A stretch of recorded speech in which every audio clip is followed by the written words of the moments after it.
loves, welcome back. This is where you'll get your horoscopes on thriving in life and in a better world with astrology and more.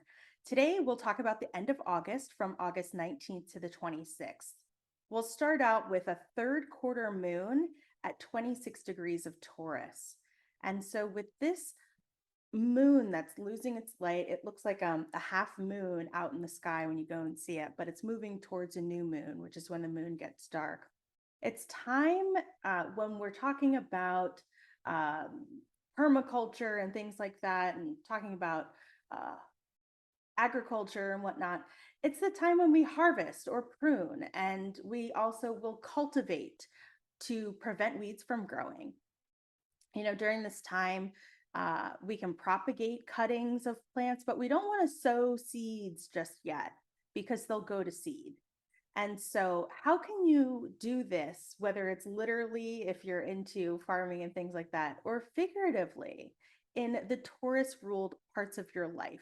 What are the things where, it started about 9 months ago, it's ready to get out into the world, you're ready to harvest some things from it, or maybe there's something there that just needs to get pruned back. And so, we're going to be thinking about when we had a full moon in Taurus and the sun was in Scorpio last year, so that would have been fall of last year. What kinds of things are coming up for you there? So that will be August 19th at 4:35 a.m. And I believe that's Pacific time because that's where I'm at right now. So the next aspect that we have coming up is Mars entering the sign of Gemini, and that'll be on August 20th at 7:56 a.m. And so this is really big. Mars is going to be in Gemini for a long time. And so what does that mean? Mars is how we take action. It's also related to our dharma. It's related to how we take action in our lives and what our soul's purpose is and how we do things, how we move in the world, how we move things forward, how our energy is. And so Gemini is a sign that loves to collect information. In permaculture, the very first principle, the first thing you do when you design something, it's observing and interacting. You show up at a farm, you show up at a property, you look around and you go, what are we trying to do here? What are we trying to accomplish? And before you can do that, you have to stop and you have to just observe, where does the energy flow? Is that tree blocking the sunlight so that there's shade here in the afternoon or in the morning? And so that changes the temperature, that changes what we can plant. So we're going to be doing a lot of Gemini observing. And then there's this interaction that happens. It's like, okay, so what if I were to put a tree here? Or what if I were to use my energy differently so that we can better catch and store our energy, or that Mars energy in new ways? And so, how perfect is that going to be for Mars and Gemini? Um, it will be Mars will be in Gemini until March of 2023 because it's going to station retrograde here in this sign on October 31st at 25 degrees of Gemini.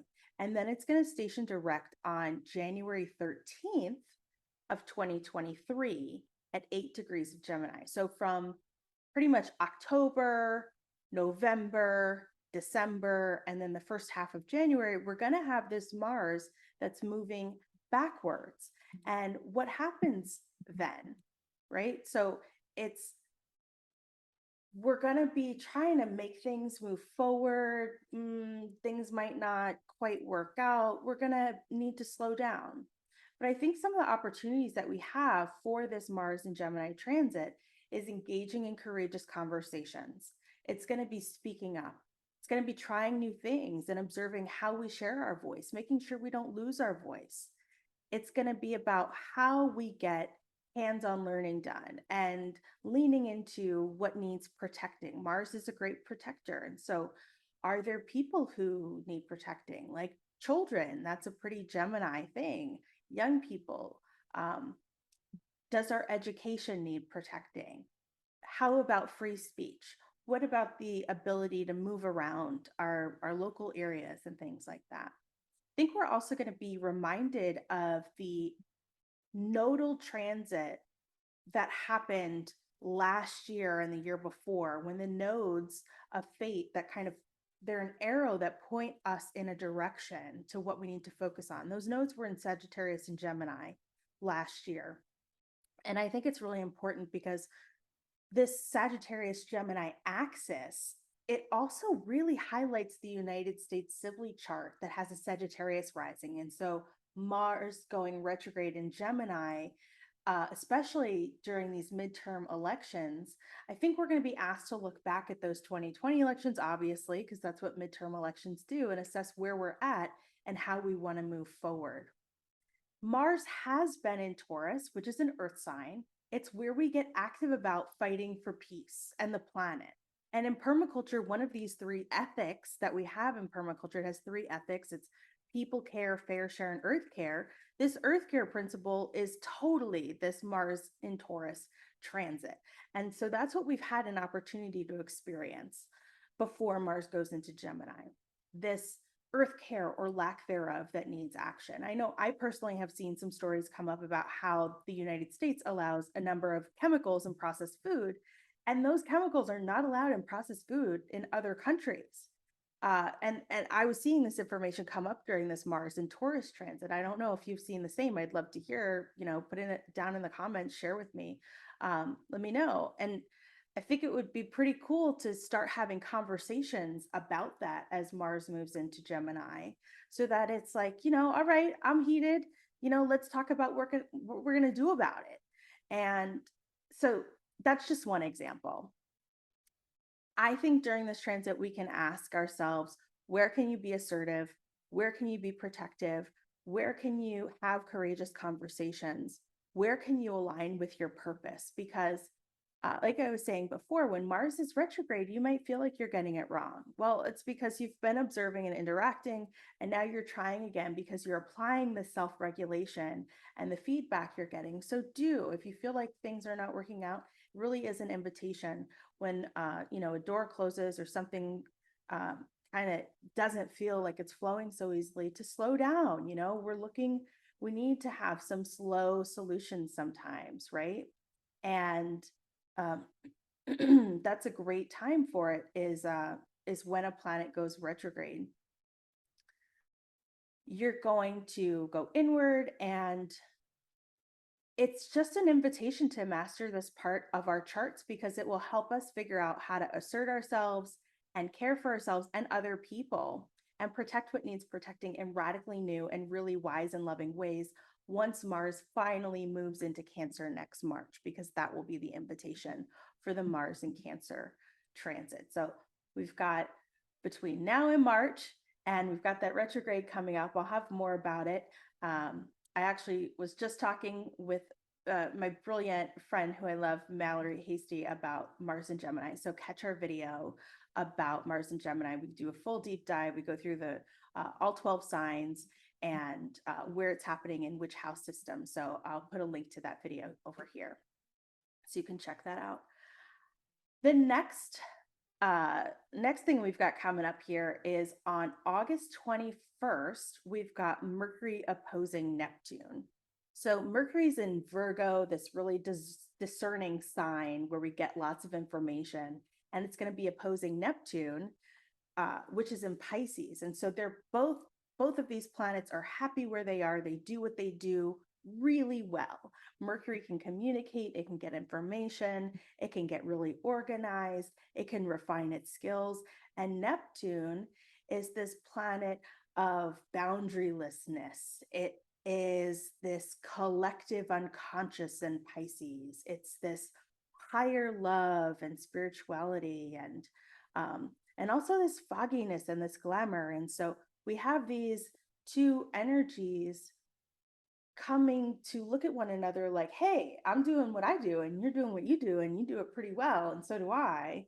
And how can we make this work? And so I think what it's about really is taking a break from analyzing, taking a break from the hard facts, taking a break from, all of the spreadsheets as I look at my spreadsheet, and leaning more into a heart-centered discernment, leaning more into a compassionate place.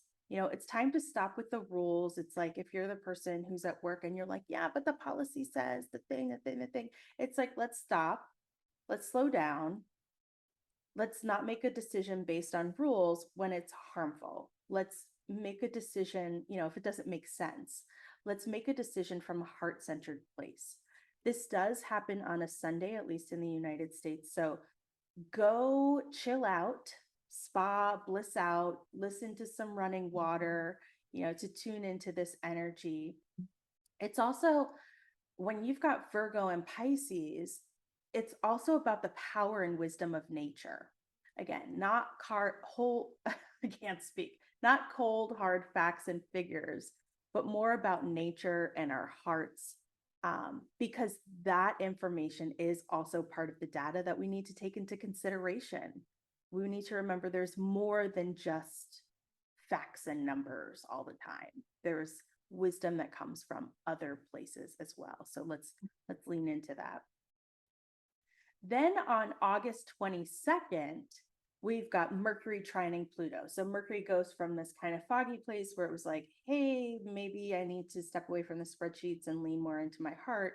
And it starts moving into this trine with Pluto where it gets just an abundance of information. It was like, if you want to pray about something, ask for something when Mercury's opposite Neptune, once this Mercury trines Pluto, it's going to just be coming through and it's going to feel great where I feel like we're going to get some solutions that we've been seeking. They're going to come really easily to us in ways that help us put together those facts and figures with a plan of how to make it happen because they're both earth signs. When you've got Mercury in Virgo, it's like, hey, I want to help. I want to figure this out. I want to get organized.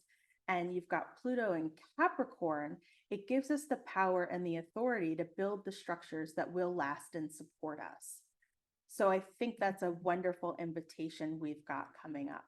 Then the next day on August 23rd, we have the sun entering Virgo. So happy birthday, Virgos. Yay, I love Virgo season. I just think about calendars going on sale for next year. I don't know if you do. I don't mean to be stereotypical, but like I feel like I can almost like smell it right now, just like being in the bookstore and Barnes and Noble. So anyway, this will shine a light on the part of your chart where you'll have more energy to collect and analyze information, or learn how to teach others in order to heal and help others with your skills. The Virgo part of your chart is discerning, so remember it's about progress, not perfection. Then on August 24th, the moon enters Leo, and this is when this balsamic moon starts, when that last quarter moon is starting to get really small. You'll notice the sky's a little bit darker at night. And because we're not going to have a lot of light on the moon to light us up at night. And so this moon phase is about when we need to feed the soil, we weed, we mulch, we compost, and we create this really rich manure for soil. So how can you do this literally or figuratively in the Leo and Libra parts of your life to prepare for the new moon in Virgo that's coming in a couple days? What richness from how brightly you shine, how courageous you are, how you love and take care of your heart, how you entertain and like to enjoy yourself, can you figuratively compost, let go of, and feed the soil so that when we get to that new moon in Virgo in 5 days, it will let you plant seeds that have a really rich and fertile soil related to the parts of your life where you'll be refining your skills, being discerning, teaching, helping, healing, and supporting other people. So, what can you take from what makes you unique and say, hey, I want to put this somewhere and really make that a part of the foundation for how I'm going to be doing this Virgo thing moving forward? Then, same day, later in the day, August 24th, we've got Uranus stationing retrograde in Taurus.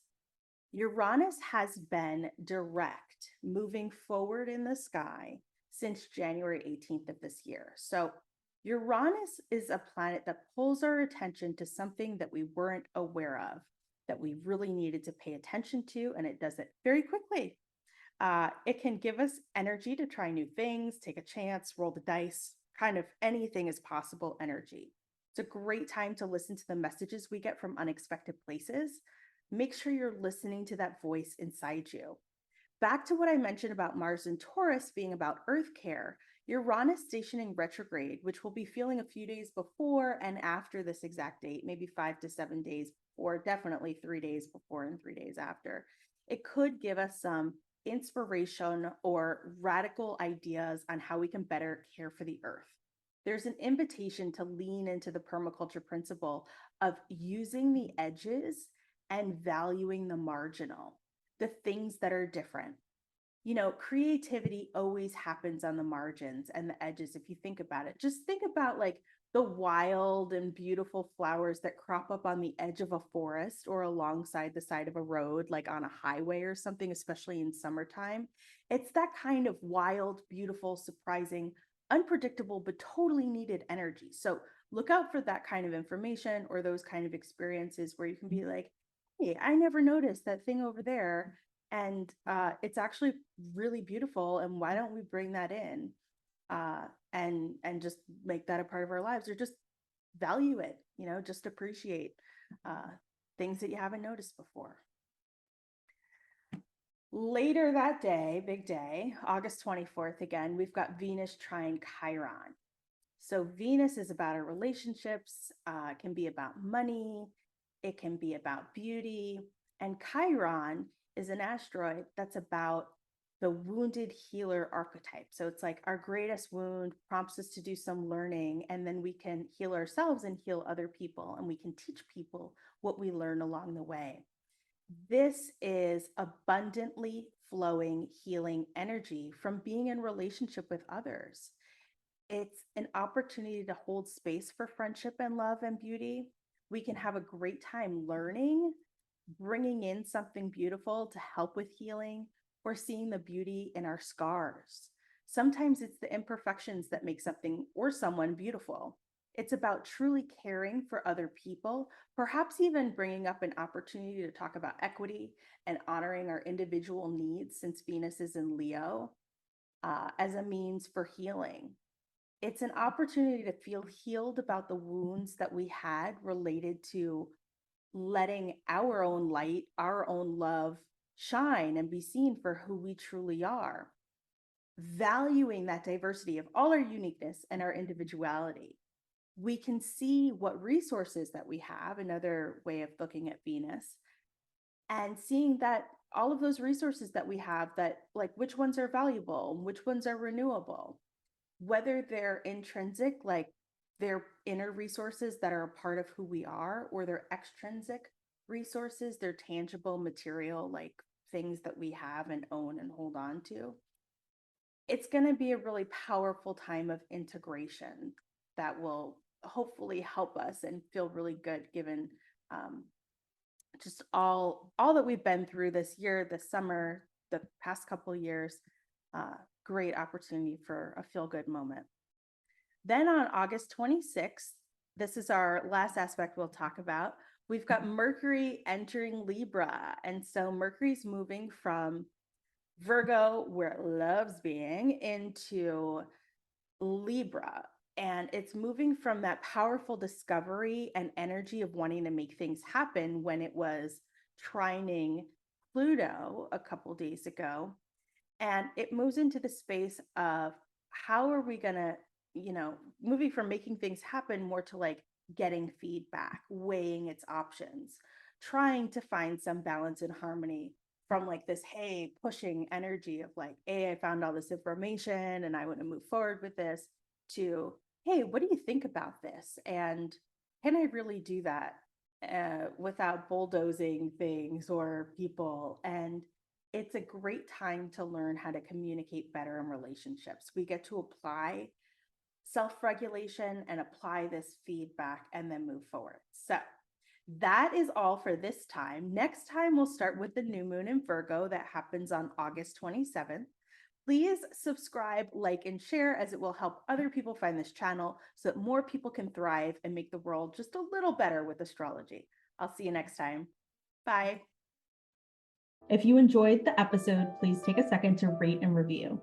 Each review helps us to find more heart-centered, forward-thinking folks just like you. Don't forget to take a screenshot, share it in your Instagram stories, and tag me at Taylor Schuler Astrology.